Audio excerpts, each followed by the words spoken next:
Hello and welcome to Living Wisdom's Acacia and Syrian Rue preparation ceremony informational video. I'm Amanda Eloesh, founder and president of Living Wisdom, and want to give thanks for you for showing up and choosing to not only prepare yourself in a practical way, but choosing to tune in how to show up in a safe and sacred way and really connect with the cultural background of this medicine and with living wisdom. And I want to start out by offering a prayer of thanks and gratitude and acknowledgement to this sacred medicine of the Acacia and the Syrian Rue, and to the lands and to the hands that grow this medicine, and to all those who have worked with it for centuries,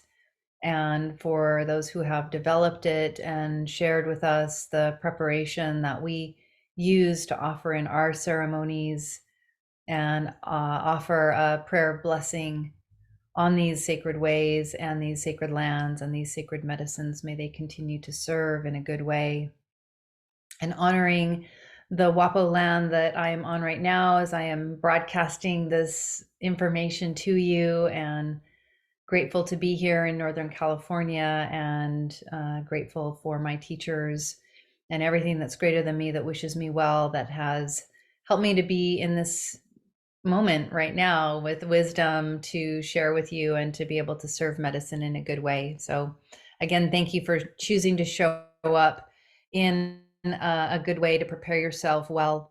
A lot of people usually the first question people ask about the acacia is, how is it different from ayahuasca? Because they both are DMT experiences.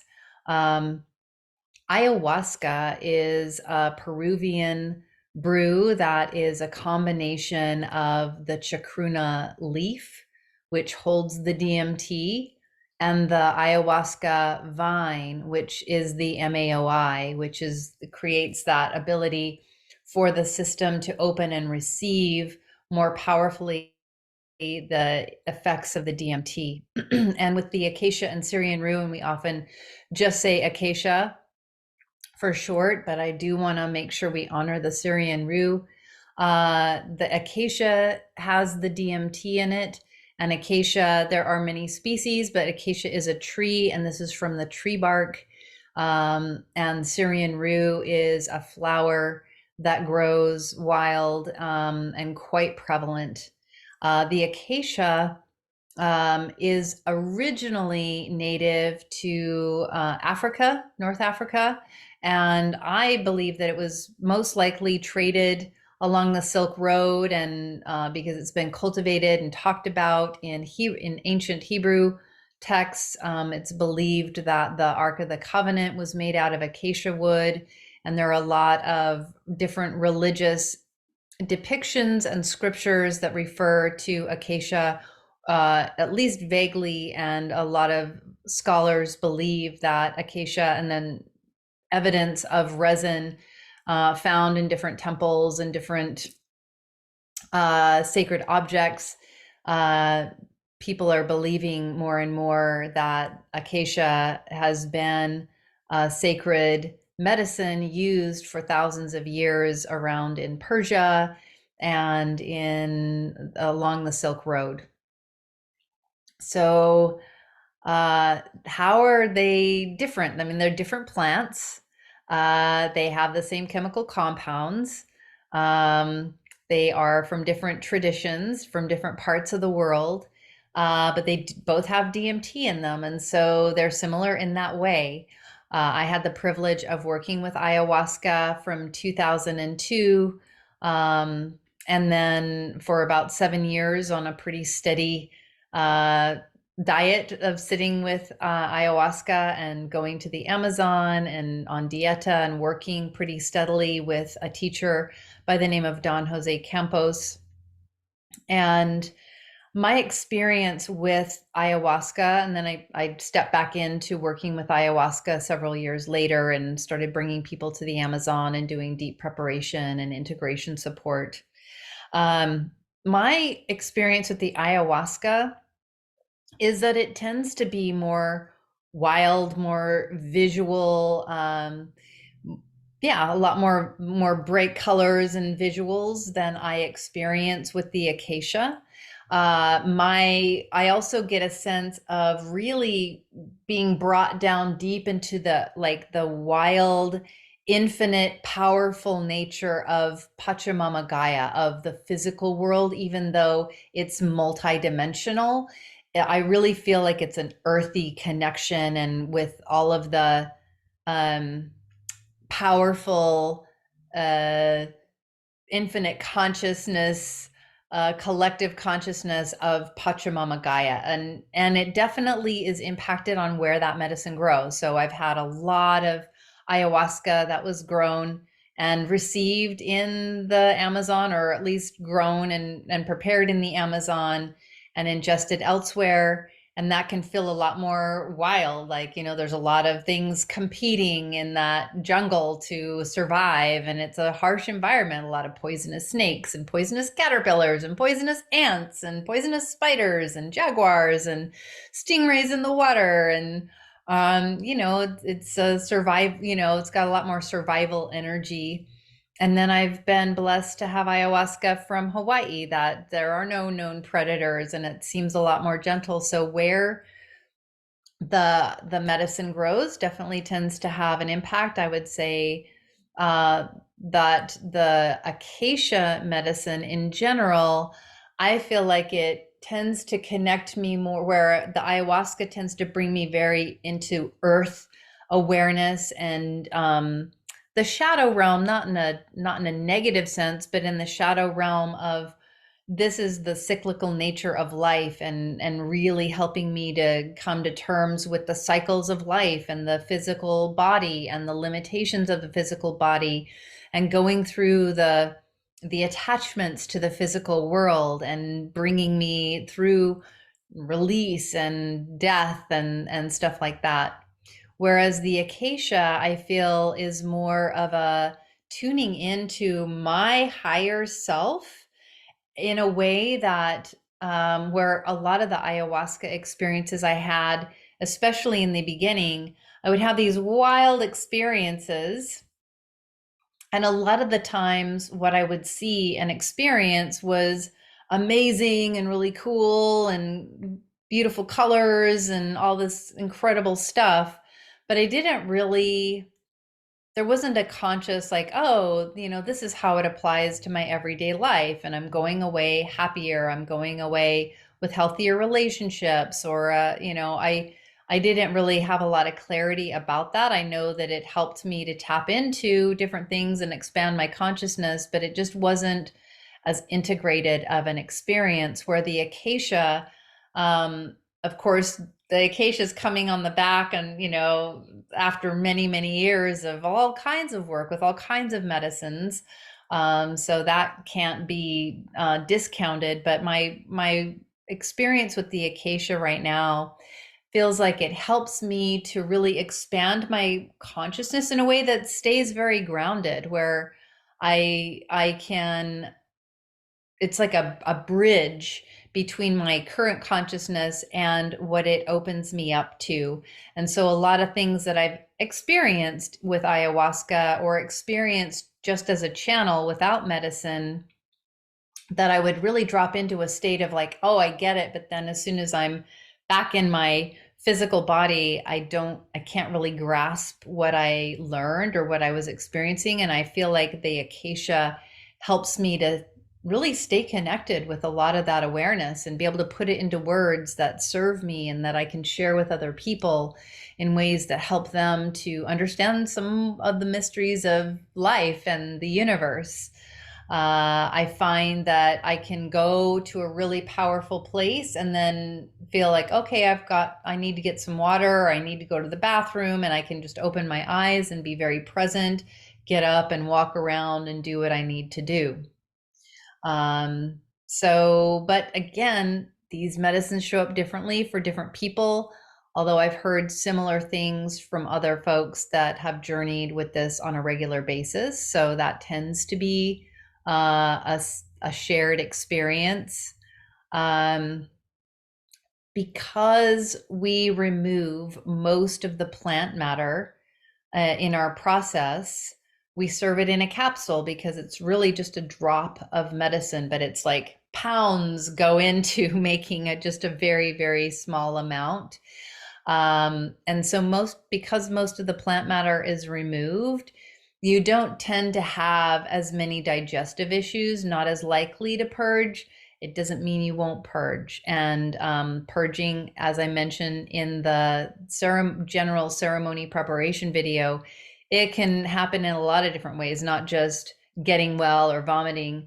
It can happen with shaking, sweating, laughing, coughing, weeping, all different ways, but less likely to be hard on your belly. Not 100% guaranteed it won't be hard on your belly, but less likely. When we come into this ceremony, it's different than our Wachuma or San Pedro ceremony. It's a very different medicine, and the ceremony is significantly different. When you arrive, we'll have you turn off your devices. That's the same. Keep them out of the ceremony space. We'll have you find your spot. We'll drop in and connect and just kind of orient you to the space, start with an opening prayer, and we will get the Syrian Rue into our systems pretty early on. We're not in a rush, but we do like to start with the Syrian Rue because the Syrian Rue ideally sits in your system anywhere between 30 minutes to an hour. My personal opinion is like 45 minutes to an hour is ideal. And during that time, while we have the Syrian Rue and we're waiting to ingest the Acacia, we do integration work, energy hygiene work. And this helps to soften and open and prepare the body to receive the Acacia and to really maximize its impacts. And I found when we're doing this work, when we're letting go of energetic, spiritual, mental, emotional blocks in our body, mind, spirit complex, that's great. If you can take out as much of your own trash as possible, the less the medicine has to work to purge and bring out the things that are antithetical to your prayer. So we do breath work, we do movement. I do some guided visualization to really help you tap into what's going on in your body, and an invitation on how to work with the breath and the energy of the movement, so that you can clear your system out as much as possible. And then at around the hour mark, after we've taken the Syrian Rue, we drop in with the Acacia. And one thing I'll mention is that cannabis is often offered to help with that integration. For me, it's a very sacred medicine I've worked with since 1998 or 99 in a sacred way, in a ritualistic way that's helped me to be very aware of my multidimensional different energy layers of my being, the psychic, emotional, other energy bodies that are operating with me all the time. It helps me to tune into that more and be more intuitively aware of like, oh yeah, I've got some funky energy here. And it's not just from repetitive motion. It's from, it's a protective thing or whatever, but it helps me to tune in to what's going on and helps me to have better intuitive insight into what I need to do and what I can do to release blocks, energetic, emotional, spiritual blocks, so that the medicine can have better access to me. And so we will offer cannabis to assist you as well. It is always optional. Please don't feel pressured just because it's a medicine that I adore and revere and work with. does not mean that anybody's going to have any feelings about your choice to ingest or not ingest. It's really completely up to you. I find it assists in that opening the body. It assists with the MAOI. The Syrian Rue in and of itself in high doses can make you feel quite light and soft and open. And some people just work with Syrian Rue and enjoy the openness and the greater access to source wisdom from Syrian Rue. When we ingest the acacia, I'll drop us in with a meditation and prayer to connect with the acacia. And then I serve all of these medicines because they're all in capsule form with some warm tea, some warm herbal tea, so that the capsule dissolves more readily. Encourage you to drink that throughout the day. Will assist you in filling your we have little teacups that have lids on them that we provide so that you can not worry so much about tipping over your cup. But yeah, when we drop in with the acacia, we'll drop in with a prayer with the acacia. And then after that first round of acacia, we'll encourage you to, often I'll drop into another guided meditation just to help settle in and get ready for the lift off from the medicine. And we'll encourage you to make your nest. It's really great if you want to bring extra blanket or pillows. We have pads for everybody and even a pillow for everybody, but you might want to bring your own stuff. I have a silk body bag that I purchased in Vietnam that is just very simple, but I love it. It's energetic. The silk is lovely. And I just like to go inside of it. I feel like a little caterpillar turning into a butterfly. But I like to make, soft, cozy, comfortable things, wear soft, cozy, comfortable clothing, and to just let myself get really, really relaxed. If it's your first time sitting with this medicine, even if you sat with ayahuasca before, to really treat your first journey with the Acacia and Syrian Rue as a first date, and to recognize, you're just getting to know each other and to not necessarily expect a big, huge experience. What I have personally experienced and witnessed other people working with this medicine on a regular basis is that it can take a little while for you to become more sensitive and open to the journey. And so now I journey with a very, very, like what most people would consider a microdose, and it still feels quite powerful and profound for me. So give yourself permission to have a light experience. That's a great blessing. You can still get quite a huge healing.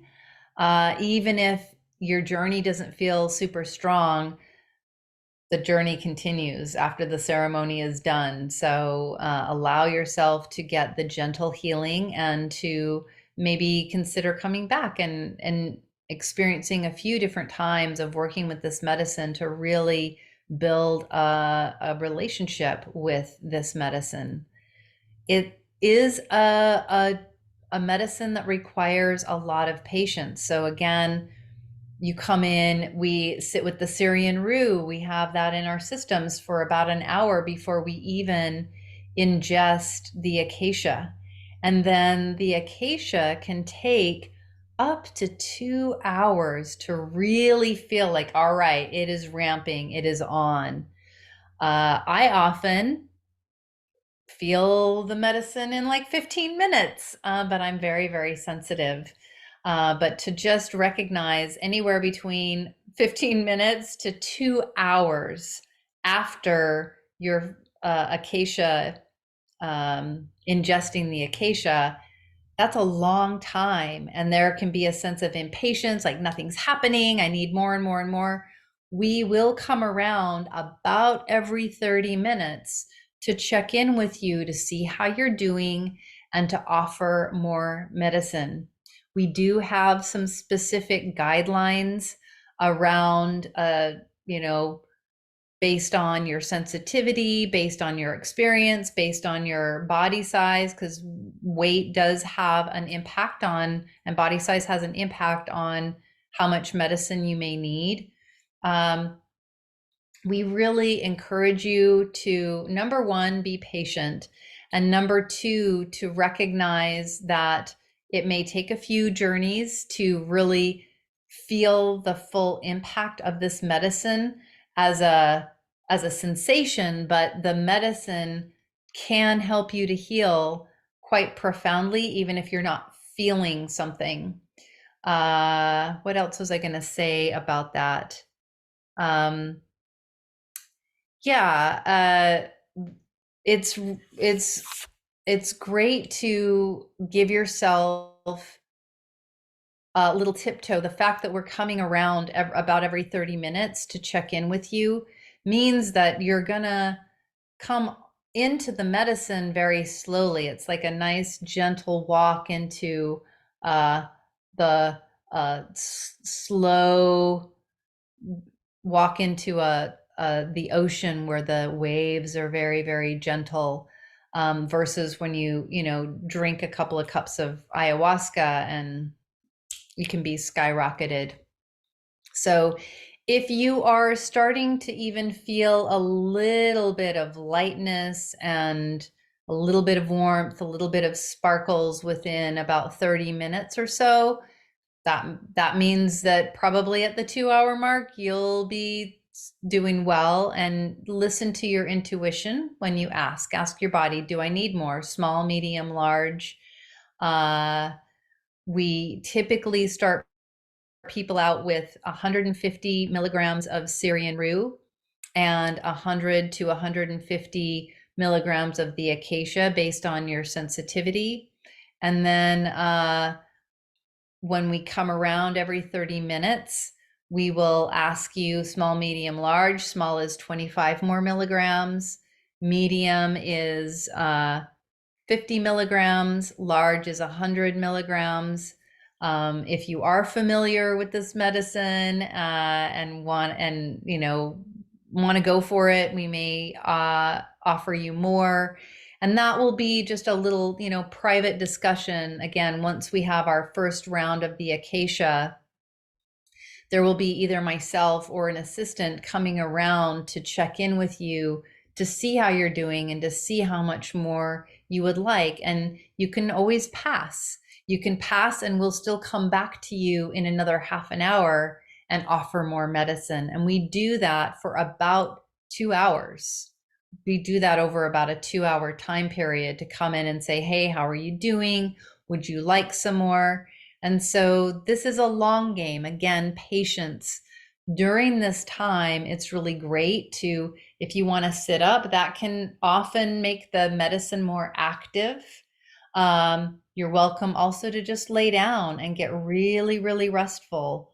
And either way, it's a deep meditative experience where you're going in. You might want to journal about things. You might want to move your body, really honor what your inner wisdom is telling you, and to just recognize patience is really, really key, because we have had quite a few people, especially in the beginning, as we were getting familiar with the medicine ourselves, and especially serving it to other people, where people would get, impatient and like, I'm not feeling anything, supersize me.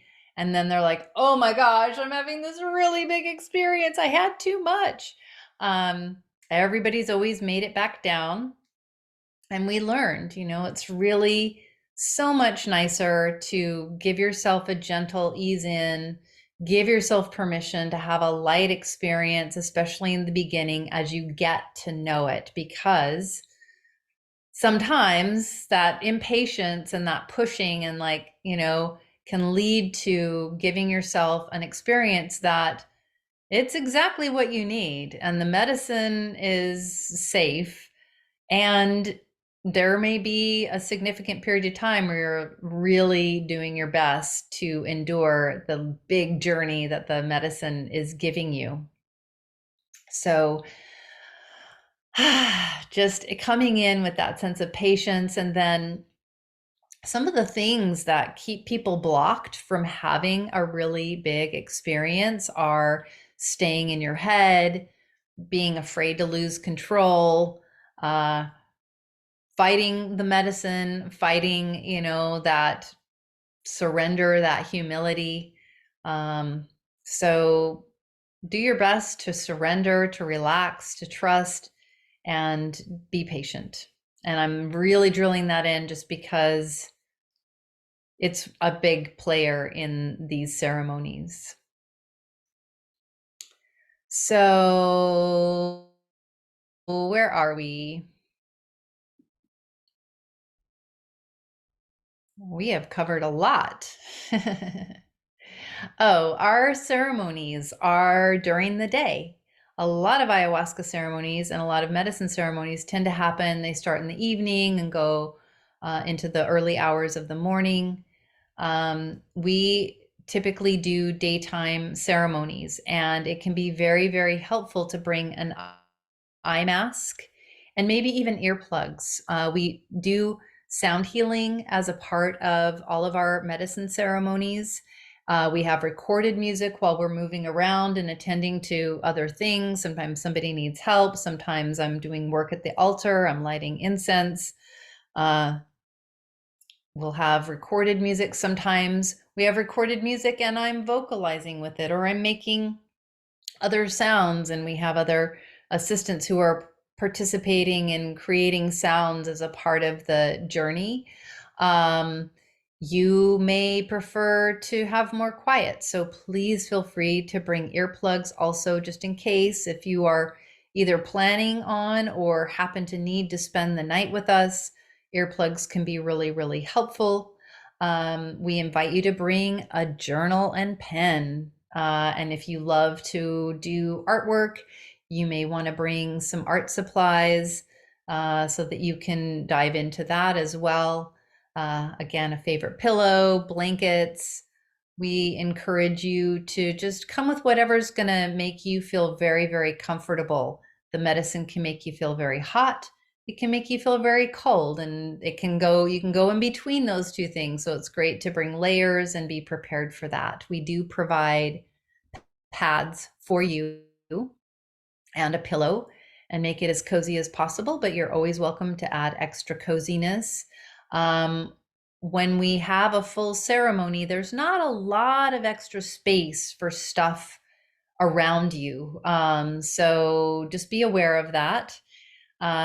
We ask that once we dive in, we've connected with the medicine, we've ingested the medicine, we're diving in. We ask that you refrain from talking and touching, and especially like trying to check in with or take care of others. And this is especially for friends or partners, the couples that come to ceremony. It can be easy to fall into like caretaking. And this is one of the beautiful experiences that I learned from the ayahuasca, is to really mind your own business, to really tune in to your own experience. And the silk body bag, like really going within. And it's a great practice, if you hear somebody else making noise or having a difficult time or whatever, to just really meditative, like go within, tune into what's going on for yourself. If somebody is having a difficult time, and if that person is you, and it's making noise that feels like it's distracting, we will do our best to work with that person, or you, if it's you, to move into another space, or, can you make these noises into a pillow or whatever, so that to honor, we're trying to manage a container of multiple people having different experiences. So we do our best. We use oils and sprays. You're welcome to bring your own, like really like rose or lavender. Mint can help with headaches. Smells can really help bring you in out of a heavy mental space. And we have them available here. You're welcome to bring your own, and know that we do work with different scents, and we light incense and stuff like that. Um,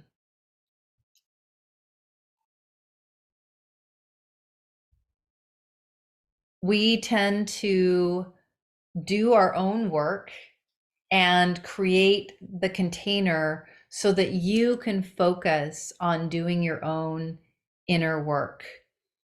We don't tend to come around and, like, I've been in multiple ceremonies where, the shaman's coming around and, blessing you and doing work, energy work. And that's beautiful.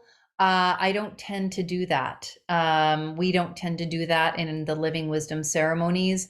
We tend to notice that when we're doing our own inner shadow work and we're focusing on being clear channels and creating a safe container and environment, including this preparation and how we conduct our ceremonies, that then you have the ability to access your own healing and connect with source, whatever that is for you. And so we don't tend to come around and do stuff.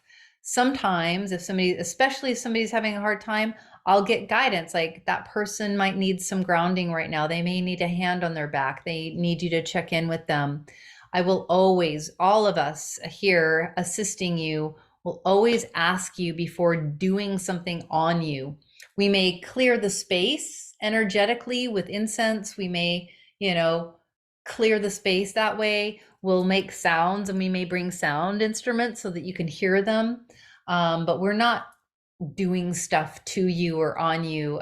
If you need help, though, please, please, please know that you are always welcome to ask for help at any point, even if I'm singing, even if something else is happening. It's not an interruption, and it's not an interruption to purge.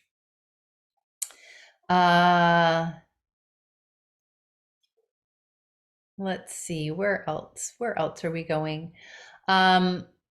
It's really great to release expectation about what your experience should be to be a good experience. Subtlety is beautiful. We encourage you to stay curious and open to what the medicine is trying to offer you. We encourage you to just observe everything that's coming up and to recognize the difficult things that are coming up. They're coming up for a reason. They're coming up and out. And you can celebrate, this hard, heavy memory, this old trauma, instead of it's coming up to haunt me or to show that I'm really messed up or whatever, to just recognize. We often revisit the thoughts and the feelings as they are being released from the system. So just let it go. And if you find yourself stuck in physical discomfort or heavy thoughts or feelings, please ask us. We're always happy to support you. If you do get well and you purge into your bucket, it's really helpful energetically for yourself and for the container if you can clean it. If you can take it to the bathroom, put some water in it, swish it around, dump it in the toilet, flush it. Sometimes you're in a state where you just don't have the capacity to do that. We can take care of it for you. And I've noticed, and other folks have noticed, that when I take care of it myself, there's something that feels very grounding and satisfying in a way about doing that. So we will have buckets in both of the bathrooms as well. If you think about it, it's always a good idea to bring your bucket with you when you go to the bathroom, because sometimes when you need to release, sometimes it will okay, it's going to come out a lot of different directions at once, and it's good to be prepared. But we do have buckets in the bathrooms just in case. We ask that you do your best to be really mindful of sound, because all of the senses become much more sensitive, as I mentioned. And so opening and closing a water bottle can feel very grating. Squishy, like some sleeping bags and stuff are kind of more plasticky and make a lot of sound. So if you can be mindful of what you bring and the sounds that your items make, and to just do a little sound check before you come and do your best. Sometimes you're lost in an experience, you don't know the impact that you're making, but if you can be, please be mindful of the sound so that it can be easy for other people. During the sound healing, you might hear some sounds that feel challenging. And if you really don't want, you're always welcome. You don't have to subject yourself to harsh or unpleasant sounds. Sometimes those unpleasant sounds are helping to really agitate and bring stuff up to the surface and can help with a purge or a release of some kind. So be open, but also honor what your needs are in regards to that. With the dieta, it is very important and very, very helpful to follow the diet. We recommend a week before, minimum of 3 days, to really focus on whole foods, to eliminate red meat, eliminate sugar, processed sugar, to eliminate dairy, to eliminate alcohol, to eliminate other substances, even cannabis, if you're not working with it in a ceremonial or intentional ritual sacred way. We encourage you to eliminate processed foods. Eliminating fermented foods is a really great idea. Reducing salt and avoiding citrus except for lemon. Whereas with Wachuma, there's a lot more tolerance of medicines and foods and stuff like that. With the Acacia and Syrian Rue, as with all DMT experiences, it's very, very helpful. Strongly, strongly recommended to eliminate those things and to fast. So we recommend that your last meal be 4 hours before we start to ingest. So imagine, say we start at 1 o'clock. You would want your last meal to be at 9, right? 9, 10, 11, 12, 1. Yes. So you'd want your last meal to be at 9 o'clock. So just give a 4-hour space to empty out your stomach. Please drink plenty of water, plenty of herbal tea, and do your best to refrain from eating anything during the ceremony. If you need to, that's fine. Just come prepared with your own snacks and do it outside the ceremony space in a discreet way. We highly, highly recommend refraining from violent imagery and to be very mindful of the narratives that you're exposing yourself to with social media, with movies, with any entertainment. If you are wanting to have a different reality, we are very story-oriented people. And if you're exposing yourself to storylines that may seem harmless, but are like, kind of victim mentality or scarcity mentality or survival mentality, it might be good to give yourself a total break so that a brand new possibility, a brand new way of thinking, a brand new way of putting information together can be available for you. It's amazing. And it seems like, oh, it's difficult, or I don't see the benefit of it. Give it a shot, see what happens. It can be very, very helpful to refrain from sexual activity a week to a minimum of 3 days before and after your journey experience, because sexual energy can get very sticky. We can get very connected and be very tied up in the psychic field with another person.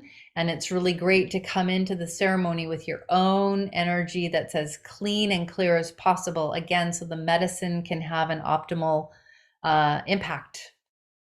It's really important to set your intentions, to have your prayer, We can help you with that ahead of time if you're feeling like it's a struggle. We cap our ceremonies right now at 10 people, keep them on the smaller side.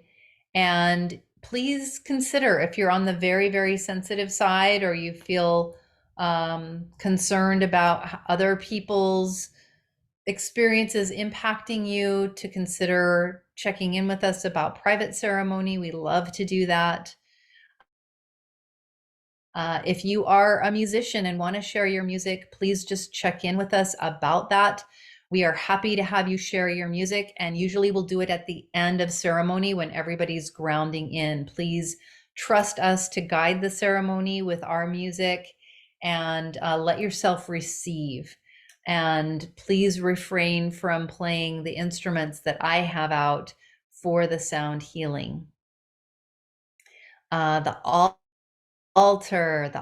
I work with the altar in a few different ways, and it's a sacred composter. We're inviting everything that wishes us well, that's greater than us, to anchor in at the altar. We don't worship the altar, but we treat the altar in a sacred way so that these high frequency helpers can anchor in. So it's like a throne in that way. And they're the ones that are collecting all of the hoocha, all of the negative stuff, all the funk that we're releasing, and they're elevating it and returning it to something that is helpful and life-giving.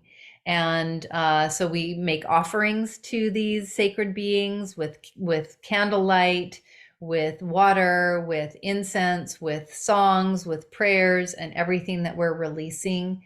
And so because of all of that, it's a very active space. And I ask that you are welcome to sit at the altar, but please refrain from touching things on the altar and moving things and adding to the altar. Please, if there's something you've brought that you want to be a part of the altar, please just check in with me about that. And then to also be aware, if we have a full ceremony, there may not be space for you to set up your own personal altar right in front of you, but please bring the things that you think will be helpful, and we'll do our best to find a good space for your oils, your sprays, your crystals, and whatever you bring to support you with your ceremony. It's really helpful for us that you show up on time in the window that we offer, because it's hard for us to wait around for you. I think I mentioned that in the preparation ceremony video. We encourage you to give yourself all the time you need to ground in, to use the ceremony space to be in your prayer, to meditate, to receive healing, to work with altars, to journal. Once we are kind of dropping in and feeling like everybody's grounding in, intuitively, we'll gather everyone together and invite a closing round where you can share whatever has come up for you that feels like it's ready to be shared. If things still feel like they're unfolding and integrating, that's fine, that's perfect. There's no expectation to share something really impressive, just sharing your name and I'm still in the journey, or I'm very grateful and I don't have anything to share right now is perfectly fine. But if there's something beautiful or poignant that you want to share in the circle of sacred witnesses, you're welcome to do that. And we'll bring our ceremony to a completion. And you're welcome to stay in the ceremony space. We will move into the potluck, and you're welcome to join us at any point that you're ready to eat. That's a beautiful time to drop into conversation and share and connect. And we ask that before then, again, you're in your own experience and really tuning in to the medicine and being in dialogue with the medicine instead of the other people in the space. And then you'll have clarity when you're ready to go home. This medicine can come and go in waves, but you'll get a sense like, oh yeah, I feel pretty grounded. I've been grounded for a while. and you'll know when it's time to go home. Please check in with us first. And if you don't feel ready to go home and need to spend the night and weren't planning on it, that's okay. We will accommodate you. We'd rather have you spend the night with us than try to go home not feeling completely grounded. We'll also give you information of other places close by that you can stay and enjoy the surroundings and be safe and local. What else do I want to share? Give yourself plenty of time to integrate. The more spaciousness you give yourself afterwards, the more benefit you're going to get from it. The Wachuma Lakota tradition is give yourself 4 days. That's a beautiful recommendation for the Acacia. Remember, there can be a little dip afterwards. Take care of yourself. We have available for you the Essential Entheogen Guide, which gives you even more amazing specific tips on things you can do before, during, and after that will make you look like and feel like an Entheo Jedi, a pro in the sacred medicine world. And this is based on my many, many years of working with medicine, sitting in other people's ceremonies, learning and healing and growing from the medicine, and highly encourage you to check that out. Again, it's like pro tips, how to show up like a pro. If there is information that you're hearing in this video that contradicts what you read later, know that the video is static, but we can always change what's written. And so it's likely that what's written is the most current thing, but please always check in if you hear contradictory information. And with any question or any challenge before or after our time together, please reach out to us. We will follow up after ceremony to check in with you to see how you're doing. Please honor our time and the sacred relationship that we have forged by being in a prayer and a ceremony together, by just checking back in with us. Let us know how you're doing. We pray for you by name. We hold you in our hearts. And our intention, in addition to helping you to access the profound healing with a safe and sacred ceremony, is to build community, because we can do so much more when we come together and bring our gifts and our vulnerabilities together. So if you want to connect and be a part, then please always know you're welcome to reach out to us and let us know how you're doing and how we can support you. And we've landed the plane. So thank you for tuning in. Thank you for showing up in a good way and honoring these medicines and our container by choosing to prepare yourself in a good way. Until we get to connect again, may the source be with you.